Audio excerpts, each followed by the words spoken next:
because you cannot comprehend that we should apply to ourselves the standards you apply to others.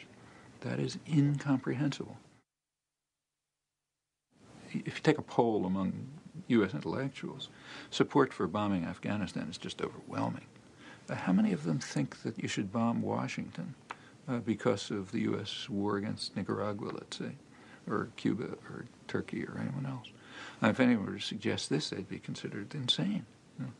But why? I mean, if one is right, why is the other wrong? When you try to get someone to talk about this question, they just will try. They can't comprehend what your question is, because you cannot comprehend that we should apply to ourselves the standards you apply to others. That is incomprehensible. Now, there couldn't be a moral principle more elementary.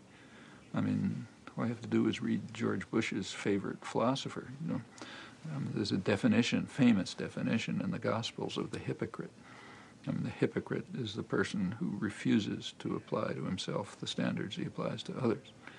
By that standard, just, the entire commentary and discussion of the war, so-called war on terror, is pure hypocrisy, virtually without exception. Can anybody understand that? No, can't understand it. But that's not so unusual.